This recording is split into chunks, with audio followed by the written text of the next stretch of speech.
一次轰炸呀，两种叙事。伊朗和美国呀，对于这次轰炸呢是一轰各表，到底效果怎么样呢？今天我们就来抽丝剥茧，看看效果啊。那在现代高科技战争中啊，真相往往是第一个牺牲品。当一枚炸弹落下，它激起的不仅仅是尘埃，更是围绕着战果和真相的这么一种迷雾。2025年6月21号啊，美国对伊朗的核设施的打击行动就给我们提供了这么一个完美的分析范本。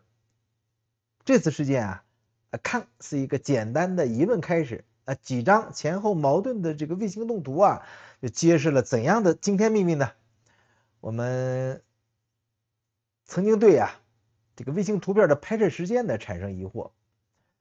这是我采用欧洲航天局的免费图片做的效果啊。那么我们看一下我做的 GIF 动图啊。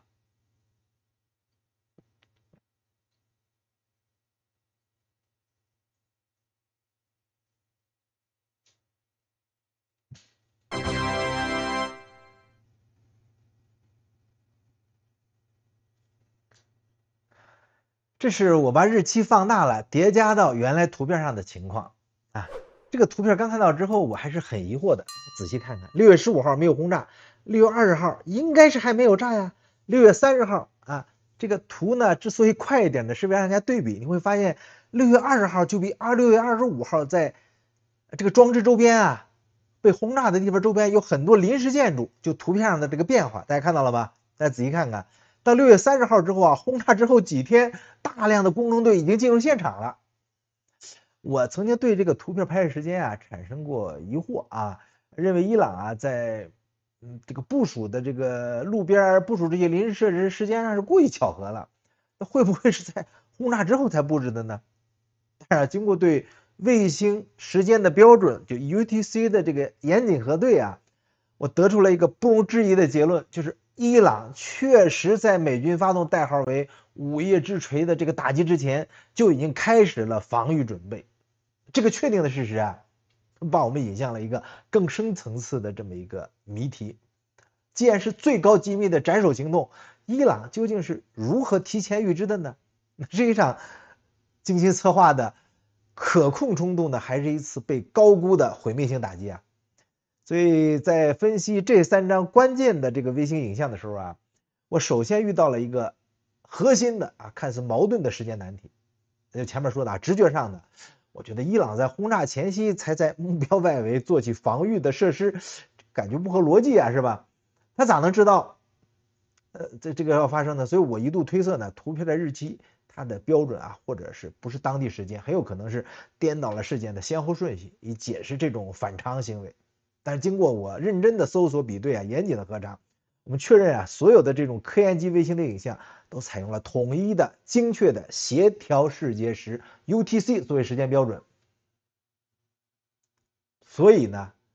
来消除任何时区误差，以这个为准，我们把所有在 UTC 事件上重新对齐。所以路边设施的变化出现在6月20号的影像中，而美军的打击，它这个行动呢是发生在6月21号凌晨04:01 UTC 之间啊。这是一个无可辩驳的时间顺序，证实了我的最终推断：伊朗不是在事后仓促补救，而是在精确预判到打击即将来临的时候进行了一次高风险的教科书式的战前防御部署。所以这个看似微小的时间细节呢，最终就揭示了整场冲突背后充满了情报和反情报然后威慑与反威慑的这种复杂的博弈。那为了进一步给大家演示我就再找一个工具，叫什么呢 ？NDVI 就是叫归一化差异制备指数把这 NDVI 给大家打开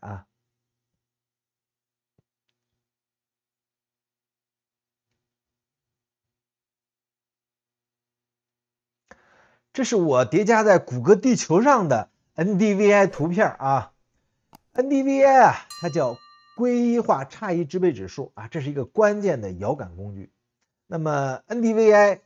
通过呢我们25号的图像和20号就显得更干燥，这个对比是完全正确的，并且呢这个变化和我们设定的轰炸事件是高度相关的，这就给我们提供了一个全新的很具说服力的战果评估这么一个尺度。那 NDVI 指数是什么呢？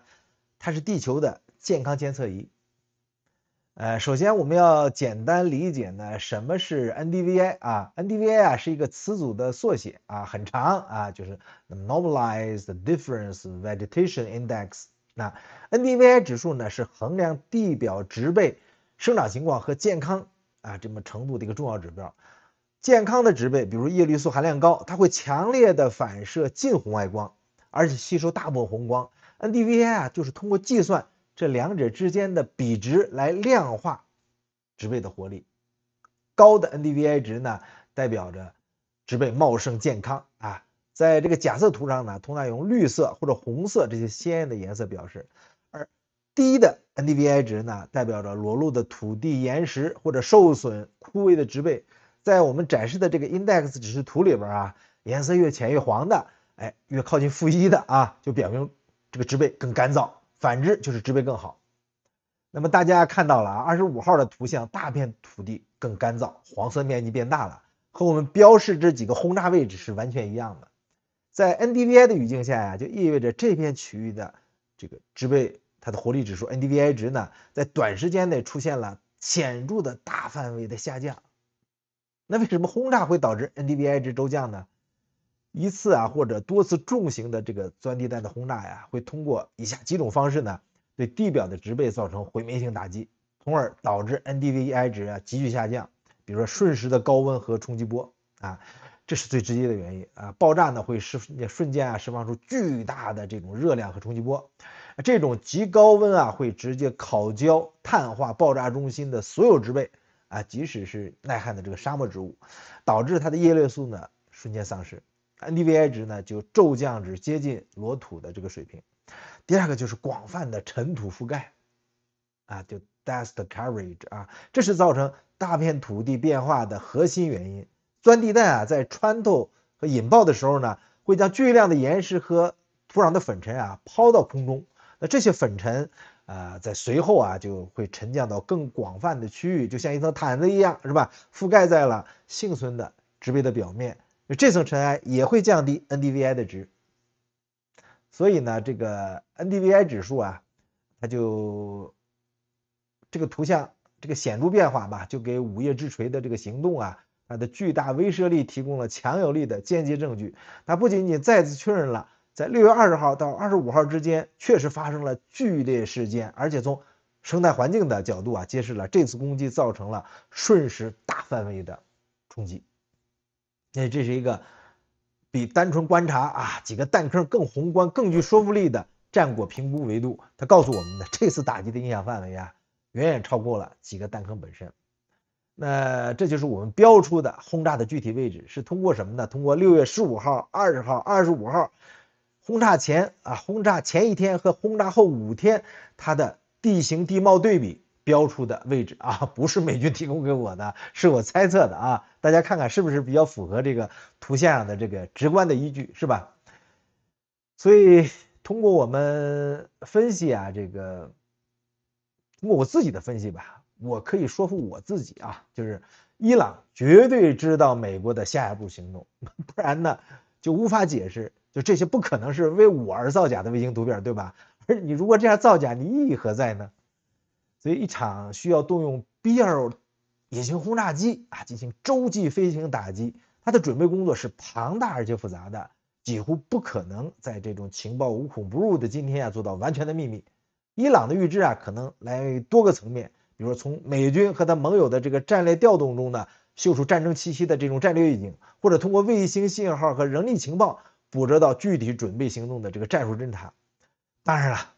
更耐人寻味的是什么呢？是一种非官方的默契。这不是说双方坐下来是吧谈判，而是美方可能通过阿曼、瑞士啊这第三方渠道向伊朗传递了一个模糊但是关键的信息，就是划定了打击的红线和底线。那这种做法呢，在现代冲突中啊，它只在管理和控制危机升级。美方呢借此表明，第一，打击是不可避免的啊，别想不打啊，但是目标仅限于核设施，不会伤及领导层。第二个，我们会控制附加伤害，避免核泄露这些灾难。所以这种模式啊，让打击行动更像一场有剧本的这种摊牌美国呢需要一场行动来展示他的决心和技术实力，而伊朗政权呢则需要在打击中幸存下来，以便对国内进行政治宣传，并策后呢后续的攻击。正是啊，在这种山雨欲来风满楼的这种背景下，伊朗开始了他的战前准备。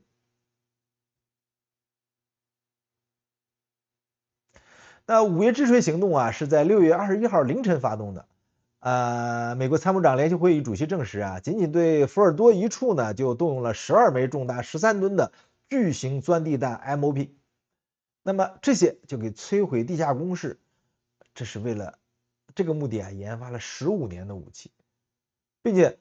通过通风井成功钻透了地下建筑群。有一名飞行员甚至透露啊，爆炸的瞬间呢是黑夜亮如白昼。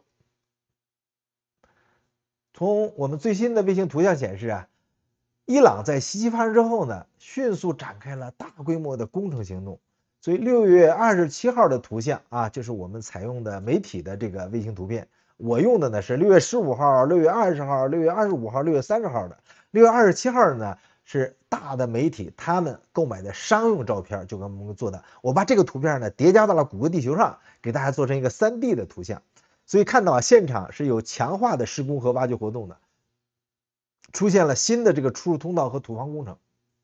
到6月29号啊，这个活动呢就进一步加速了。有一台挖掘机和一条沙土传送带正在弹坑附近作业，似乎啊正在努力的清理通往地下设施的入口。所以这些影像啊就完美的配合了伊朗国家媒体的宣传。伊朗不仅成功的预测了袭击，而且提前疏散了人员，并将浓缩铀啊转移到了安全地点，并且呢，还在袭击后呢，展现了强大的这个恢复能力，并且积极对受损的设施进行隐瞒或者修复。那更关键的证据啊，就来自于袭击前的图像。从6月19号和6月20号的图像来看啊，有多台推土机就在隧道入口附近活动。那最新的分析普遍认为呢，这是伊朗啊在故意用泥土封堵或者加固隧道的入口，以缓冲炸弹的冲击波，保护地下资产。从这个角度来看啊，伊朗打出了一套漂亮的防守反击，可以说预判精准，防御得当，恢复迅速。那我们回到美国的角度，美国的叙事啊，这种外科手术式的能力摧毁到底怎么样？那对同一幅的卫星图像一轰各表啊，华盛顿呢给出了完全不同的解读。那美国国防部长 Peter 就赫塞斯的宣称啊，我们初步评估是啊，所有的精确制导导弹都击中了预定目标，并且达到了预期效果。我们相信啊，我们摧毁了那儿的这个生产能力。他这个说法核心就在于什么呢？现代精确打击追求的是功能性摧毁，而不是物理上夷为平地。美军的目标呢是打击地下深处的离心机，而不是把整座山给炸塌了。事实上啊，为了避免大规模的坍塌和核泄漏呢，本身就是打击成功的标志之一。那国际原子能机构 IAEA 表态呢，说某种程度上支持了美方的说法。他们认为啊，福尔多的离心机啊已经不再运作了啊。但是对于伊朗转移核材料的说法呢，美国国务卿啊马可·卢比奥呢表示说不确定性。他承认呢，我们必须假设那个油啊还在那儿。于是呢，一个奇怪的僵局就出现了什么呢？伊朗宣称自己防住了，美国宣称自己我打准了。这是典型的一轰各表，这个词儿是我创的啊，你们可以查，之前没人说过。同一场军事打击在不同的叙事体系里边啊，被解读为2种不同的胜利。所以在这一场可以说罗生门的背后啊，真正值得我们深思的啊，是我们有时候啊坚持自己的看法，有时候是自信啊，有时候是愚昧。这种分别呢，往往取决于信息呢是否通畅啊，以及决策者身边的人是否敢于提供真实哪怕是刺耳的分析。现在看起来啊，美国和伊朗的幕僚们都可能秉承着什么呢？忠诚不绝对，那就是绝对不忠诚这个态度来对待自己的老板。所以在华盛顿呢，为了迎合领导人展示胜利的这种政治需求啊，幕僚们可能会过度的强调什么呢？摧毁能力、技术性的成功，而选择性的淡化了伊朗可能已经提前转移核材料这个情报上的不确定性。他们向总统报告了一场完美的、没有瑕疵的外科手术打击，这是对技术的自信。那在德黑兰呢，为了维护政权的这个稳定和最高领袖的权威啊，幕僚们可能会向哈梅内伊汇报一份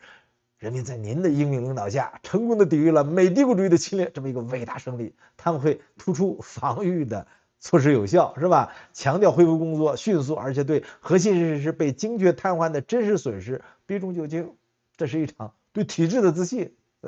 所以这两种叙事、两种自信啊，一哄各表，都可能滑向愚昧的深渊。所以当决策者呢被包裹在有绝对忠诚的下属们编织的信息茧房中，他们听不到噪音，看不到全貌，所有的决策呢都基于一种被过滤和美化过的真相。这种有忠诚导致的信息迷雾啊，远比战场上那种硝烟构成的物理迷雾呢更危险。它可能让一方误判自己的实力啊，对方的实力，也可能让另一方低估对方的决心，从而在后续的博弈中呢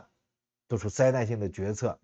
比如将霍尔木兹海峡的威胁从一张威胁的牌变成一场真正的战争。最终这场高科技的对抗考验的可能不仅仅是钻地弹的硬度更是决策层能否穿透忠诚的迷雾，直面那些不那么悦耳的真相，以及智慧和勇气。好的，这就是今天我们对于伊朗和美国一哄各表的一个简单的聊天。谢谢大家收看，你有什么想法呢？可以在评论区留言。我们下次再见，拜拜。